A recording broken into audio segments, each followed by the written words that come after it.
11 mais 17, nós não vamos abrir o espaço hoje, como nos demais dias, nós vamos ter, a partir de então, algumas exceções às nossas regras dentro do JM. Estamos começando hoje a nossa série de entrevistas e, como era nosso desejo, com muita honra estamos recebendo a juíza eleitoral que preside a 31ª Zona, responsável aqui por Pombal e demais cidades, a doutora Candice Queiroga, que nos atende a nossa solicitação para prestar informações, esclarecimentos, não somente a nós como imprensa, mas por meio de nós como canal, a você de casa, você ouvinte, você cidadão, você que também trabalha, faz parte de algum grupo político, e aos próprios candidatos também. É sempre bom ter a informação e também ter a firmeza, ter a convicção da informação. Doutora Candice, bom dia, Rádio Maringá, muito bem-vinda, e desde já recebo nossos agradecimentos pela sua disponibilidade e atenção, não só para conosco, mas entendemos que também para todos que serão alcançados através da Rádio Maringá. Bom dia, Isomar, bom dia, Enio, bom dia, ouvintes da Rádio Maringá e do programa Jornal Maringá. Eu quero dizer que é um prazer estar aqui participando desse programa hoje. E estou aqui à disposição para esclarecer aqui a vocês, a toda a população, qualquer assunto, todo assunto que se refira ao pleito eleitoral, dentro do que eu posso falar, né? Muito bem. Doutora Candice, recentemente nós passamos aí por umas mudanças na legislação eleitoral. Naturalmente isso requer uma atualização de todo e qualquer cidadão, independente da condição dele, mas a gente acaba recebendo isso da própria Justiça Eleitoral, através dos juízes, né, através dos instrumentos da Justiça, para que a população tome conhecimento dessas mudanças. A primeira pergunta, até como uma introdução, que a gente vai tratar de muitos outros assuntos, o que deve mudar no comportamento do eleitor, do cidadão e do candidato com relação a essas mudanças na legislação eleitoral? Bem, Isomar, a gente sabe que agora em 2015 houve uma micro-reforma que alterou, né, o processo eleitoral desse ano de 2016 e reduziu bastante o período da propaganda eleitoral, certo? Então, assim, para os candidatos, o período da propaganda ele foi reduzido, né? Isso atingiu de certa maneira porque o tempo, como ele foi reduzido, hoje nós, salvo engano, são 45 dias para realizar toda a propaganda, para que ele possa fazer a sua campanha, né, mostrar as suas propostas. Anteriormente, a propaganda eleitoral, nas eleições passadas, ela se iniciava a partir do dia 6 de julho, salvo engano. E esse ano ela começou a partir do dia 16 desse mês. E mudou muita coisa. A propaganda ela foi reduzida também em relação em casas, em bens particulares, em veículos. Para o eleitor mudou um pouco, também limitou um pouco a forma dele se manifestar, porque antes a gente poderia colocar uma bandeira, quem quisesse, né, o eleitor que quisesse botar uma bandeira fixa na sua casa poderia. Dessa vez houve a mudança, ele não pode mais, a bandeira ela tem que ficar móvel. E tem muitas mudanças em relação aos bens particulares, só é permitido hoje adesivos, ou então um papel, né, tem um tamanho de meio metro quadrado. Permitido também nos carros, aqueles adesivos perfurados no para-brisa.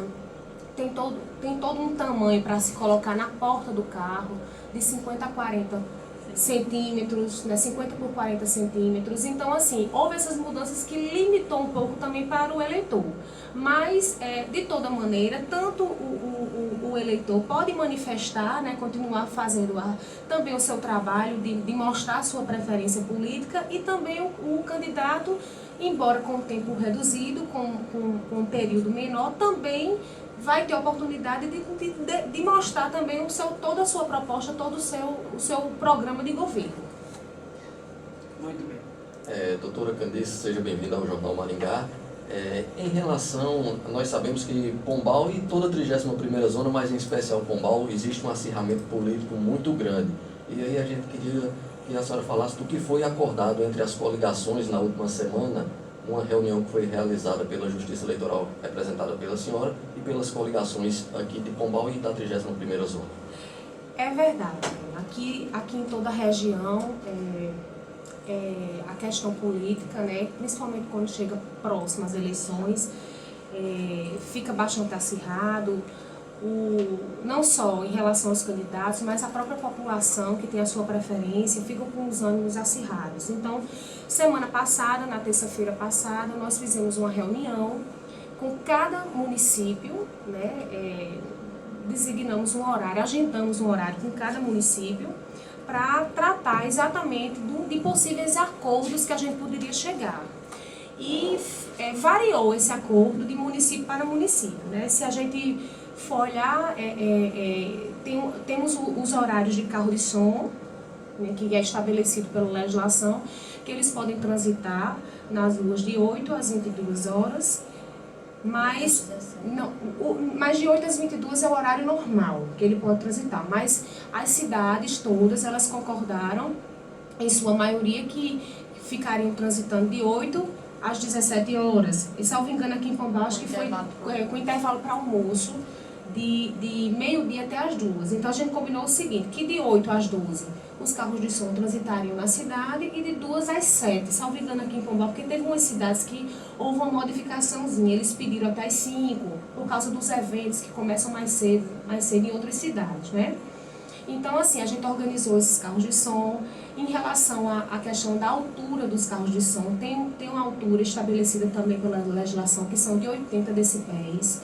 Infelizmente, nem todos os candidatos, nem todas as coligações conseguiram ainda o selo, né, estabelecido pela SUDEMA, mas o capitão Batista, o comandante aqui da companhia daqui de Pombal, já conseguiu um decibelímetro. Eu autorizei que os carros transitassem, desde que eu observasse essa questão de altura. Eu já vi, inclusive, alguns carros, às vezes, transitando aqui na cidade com uma altura acima da permitida. Assim, dá pra gente visualizar, porque a gente escuta muito alto quando está dentro de uma casa. Mas estamos tentando ver o que é possível para que esse volume, pelo menos, ele seja razoável, até que esse decibelímetro ele chegue e possa ser abordado os carros para ser verificado. Caso contrário, nós vamos apreender os carros que não estejam de acordo com a legislação. E estabelecemos também a questão para os dias de evento, para não haver choque de horários, nem conflitos entre os candidatos e seus correligionários. Houve um sorteio para estabelecer que os dias pares ficariam com um determinado candidato, que os dias ímpares com o outro candidato. Estabelecemos como seria o último comício, que será no dia 29 de setembro, que é o último dia aqui da possibilidade de realização de comícios. Fizemos também um sorteio em relação aos locais, né, em todas as cidades que compõem a zona, a 31ª Zona Eleitoral, a questão de carreatas, de fogos de artifício. Infelizmente, a gente não chegou a um acordo. Eu não posso proibir, é importante que se diga a toda a população, aqui é o povo de Pombal, e de todas as cidades que compõem, que integram aqui a zona, que eu não posso proibir fogos de artifício. É difícil a gente tomar essa decisão, porque se eu proibir a queima de fogos de artifício, como é que eu vou ficar se alguém soltar uma bomba ou queimar alguns fogos de artifício? Se a gente não identifica, né, fica muito difícil. Eu tentei chegar a um acordo pedindo para que fosse, que não soltasse, mas eles também não aceitaram, né? Eu também compreendo, mas é um direito, é verdade. A gente sabe que tem um problema também daquelas motos que andam sem cano. Foi feita advertência para todas as coligações de que essas motos, não é só pela questão eleitoral, não, essas motos, andar com essas motos sem cano, fazendo esse barulho, caracteriza contravenção penal. Então a ordem é para que elas sejam apreendidas. Em contato com o capitão também, a gente já tem conhecimento de que algumas já foram apreendidas. E principalmente a questão de menores de idade, pais que estão dando as suas motos aos seus filhos para transitarem na rua sem ter habilitação. Isso também constitui crime. E essas motos, eu advirto aqui aos pais que estão ouvindo o programa, que prestem atenção, porque a minha ordem, a ordem da Justiça Eleitoral é de que apreendam essas motos. Então foi mais ou menos esses acordos que nós fizemos e deu tudo certo, não houve problema em relação aos eventos, ao último comício, proibimos só a carreata, proibimos não, chegamos a um acordo de que após o dia 29 não se seriam mais realizadas carreatas nem passeatas aqui na cidade, já que já estaríamos na antevéspera da eleição. Isso só a partir do dia 29, né? Do dia 29, né? O último comício vai ser realizado no dia 29, que é o último dia permitido, mas dia 30 e dia 31, que seria na sexta e no sábado, não há impedimento de que pudesse ser realizado carreatas. Mas assim, vão ser dias muito próximos já da eleição, que provavelmente a cidade, todas as cidades estarão com seus ânimos bastante acirrados, estará muito agitada e, por acordo mesmo, eles concordaram, né, que não realizariam mais passeatas nem carreatas nesses 2 últimos dias. É claro que as suas manifestações podem distribuir, né, os materiais de campanha nas ruas, mas sem haver carreata e passeatas. Doutora, um outro ponto que, inclusive, creio que foi tratado nessa reunião com as coligações, inclusive motivação de muitos problemas em pleitos anteriores, a questão de o pessoal de uma coligação querer evitar que a coligação adversária trabalhe, faça visita, entre nas casas, e havia tipo um bloqueio nas vias públicas. As motos cercavam os carros dos candidatos para que não saíssem de dentro do carro. Isso fora de campanha já é crime, já é errado. E dentro de uma campanha se leva a uma proporção muito pior. Como foi tratada essa questão? Nós tratamos essa questão semana passada, logo após a reunião que tratou do acordo realizado em relação à propaganda eleitoral. Nós tratamos esse assunto na quinta-feira, logo depois da reunião, para tratar sobre a segurança. E foi abordado esse tema. Realmente é inaceitável condutas dessas natureza, né? E o candidato, ele tem a liberdade para ele transitar onde ele quiser, acompanhado de correligionários, de outros candidatos, digamos, a vereador, para adentrar nas casas, nas residências, nas ruas e mostrar os seus projetos. Foi dito nessa reunião, em conversa feita com os representantes. Falo agora do município de Pombal, porque foi aqui que eu mais fiquei preocupada, pretendo me reunir posteriormente com os outros municípios, que essas motos, a polícia já está prestando atenção nessas situações para coibir essas práticas. A ordem é para apreender mesmo motos que estejam fazendo esse tipo de conduta, porque isso é um tipo de conduta que é inaceitável, né? Ela gera violência, acaba gerando violência. As pessoas aqui, os eleitores, os correligionários de seus candidatos precisam entender que cada um precisa fazer o seu trabalho e mostrar a sua proposta. Então é preciso haver o respeito. Então, o nosso objetivo, nós tentamos, né, fizemos um acordo assim, verbal lá, de ver se isso seria impedido. Eu sei que antes disso estava acontecendo, provavelmente eu não tive mais conhecimento de que continua acontecendo isso, mas estou à disposição para qualquer reclamação, tanto eu como o Ministério Público Eleitoral, para tomar as nossas providências para coibir esse tipo de prática. Agora, doutora, dentro ainda desse contexto que nós estamos falando, que tipo de, entre aspas, fiscalização seria normal os adversários fazerem uns aos outros? Fiscalização, porque é o seguinte, Isomar, a gente tem que ver que cada dia é uma luta para o candidato, né, para buscar conquistar os seus votos. Então, assim, às vezes é possível saber, não, porque o candidato X conquistou o voto que era do candidato Y. Uhum. Eu acredito que eles têm olheiros para fazer essa fiscalização, sem ser agressiva, sem ter que estar soltando bomba em pessoas, né, podendo prejudicar a integridade de alguma pessoa, né, porque pode acontecer alguma fatalidade, alguma pessoa ser machucada, queimada por conta de uma bomba, ou até atropelada por conta dessas motos. Então, existem outras maneiras de fiscalizar. Em todos os bairros, eu acredito que todos os candidatos devem ter olheiros, que podem transitar de carro, que podem encontrar uma outra maneira de fiscalizar, sem ser dessa forma tão agressiva. Seria Em outras palavras, visualizar a distância e pacificamente, sem impedir que alguém vá ou volte, né?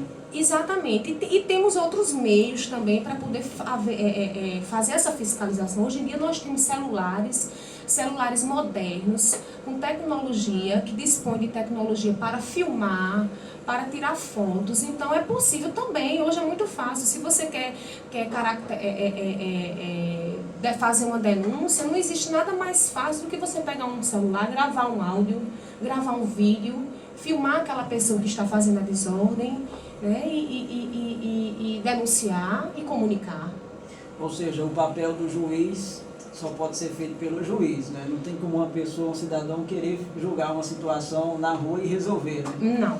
É melhor procurar a justiça, chama a polícia, talvez o meio mais imediato é a polícia. As pessoas ficam, eu recebo muitas reclamações na cidade de fogos de artifício, de motos, mas às vezes está difícil também para a gente pegar essas motos, porque na hora que avisam a polícia, ou que avisam até a mim, quando se chega lá, a polícia chega lá, já a pessoa já não está mais lá, está difícil. Então assim, essas pessoas que estão fazendo essas práticas, elas estão tendo sorte até agora, porque a ordem que foi dada, a ordem que foi o que chegamos no consenso, em reunião com a Polícia Militar, a Polícia Civil, com o Ministério Público Eleitoral, é de que para estabelecer a ordem na cidade, a gente não vai medir esforços para apreender essas motos e registrar outras ocorrências que queiram perturbar a ordem na cidade. Muito bem. Vamos já entrar aqui no outro ponto também, a questão da distribuição de brindes, que ela é evidentemente proibida, mas em que condição, por exemplo, doutora, é legal utilizar camiseta? Normalmente sem descrição, apenas com a expressão da cor, né? É isso que a gente tem visto. A questão dos brindes, Isomar, é claro, a legislação não permite brindes, bonés, canetas, distribuir cestas básicas, nada disso é possível, porque isso constitui captação ilícita de sufrágio, né? Agora, em relação às camisetas, tanto o candidato como o eleitor, ele pode usar a camisa da cor do seu partido, né, durante o período eleitoral e no dia das eleições. Comprado com o dinheiro dele, né?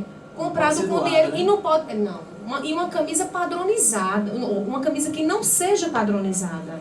Porque você pode ir numa loja, a cor do meu candidato, digamos, é a cor preta. Então eu vou numa loja e compro uma camisa de cor preta, que eu gosto, de botão, sem botão, de manga ou sem manga. O que não pode haver é serem confeccionadas camisas padronizadas e serem distribuídas para que os eleitores correligionários usem durante a campanha e no dia da eleição. Isso constitui também a captação ilícita de sufrágio, não é permitido. Porque pode, inclusive, proporcionar vantagem ao eleitor e provocar o desequilíbrio no pleito eleitoral. Doutora Candice, em relação à questão da captação ilícita de voto, ou melhor, a compra de votos, como é mais conhecido, quais os canais que a população pode usar para denunciar junto à Justiça Eleitoral? Para denunciar a Justiça Eleitoral, em caso de denúncias de compra de votos, procurar o Ministério Público Eleitoral, o Ministério Público, que é o fiscal da lei, ele está de portas abertas para receber qualquer denúncia. Pode procurar também o cartório eleitoral, para fazer denúncias também. O cartório eleitoral está aberto, ele está em regime de plantão agora, desde o dia 15 de agosto. Até 31 de dezembro nós estamos de plantão, inclusive nos fins de semana, das 15 às 19 horas, no sábado e no domingo, feriados, estamos de plantão. Pode procurar o cartório, estão lá os servidores em regime de plantão, trabalhando para receber denúncias e procurar o Ministério Público Eleitoral, inclusive a própria polícia. Se for algo imediato, a polícia que estiver na rua, procurar o capitão Batista, procurar ele, que ele pode orientar, inclusive, os policiais para agirem de imediato. Inclusive, salvo engano, por ele mesmo foi me dito que foi passado o seu próprio telefone em entrevistas que já deu em rádios, não sei se foi aqui, dando seu telefone para receber qualquer denúncia a respeito das ocorrências eleitorais. Doutora, a questão da compra de voto, é esse o maior, eu não diria desafio, mas talvez seja essa a maior problemática dos processos eleitorais e também da justiça eleitoral, lidar com isso exatamente pela falta de provas, muitas vezes? Às vezes é um pouco difícil, né? Porque a gente sabe que a compra de votos existe, mas é difícil encontrar, né? Pegar o candidato, como se diz, né? Popularmente, na boca da botija, né? Mas hoje em dia, como eu já falei, nós temos meios tecnológicos eficazes, que é um celular moderno, que permite você filmar, permite você gravar um áudio. Então, eu acredito que hoje é mais fácil, nesse sentido. Até porque a parte que compra e a parte que vende não tem nenhum interesse na denúncia. Teria que ser aí uma terceira pessoa no assunto, né? Exatamente. Mas se torna mais difícil. O que eu disse na reunião é o seguinte: a compra de votos vai ocorrer, mas que não permitam que a Justiça Eleitoral, o Ministério Público Eleitoral tenha o conhecimento, porque nós iremos adotar as providências cabíveis no sentido de coibir essas práticas, né, e tomar as nossas providências.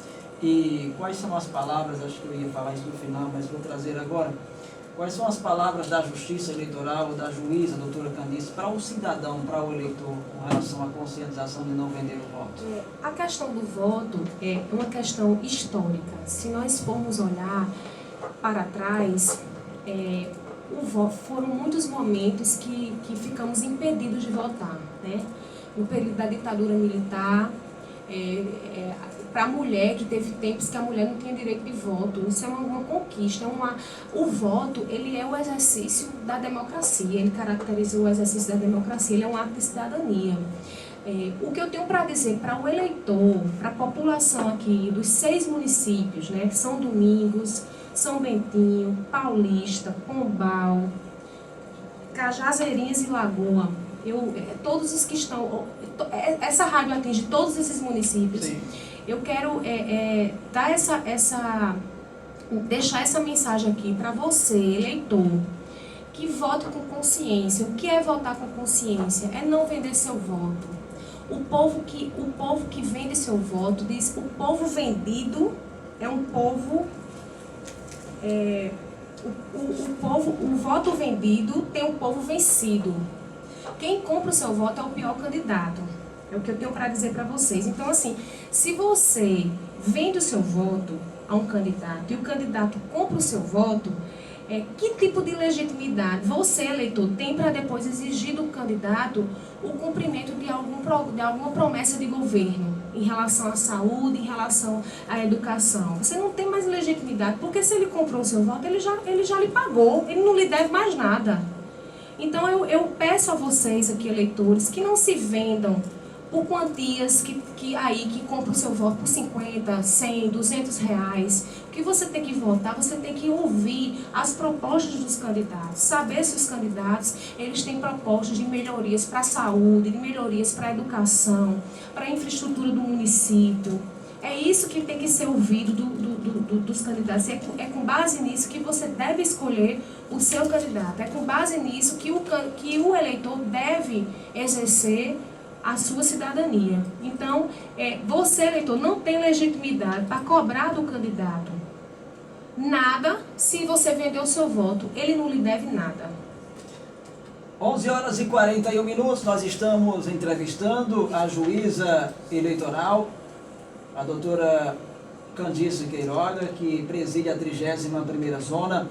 A gente vai ao intervalo e a gente volta daqui a pouco falando sobre a questão das mídias sociais, qual deve ser o comportamento, seja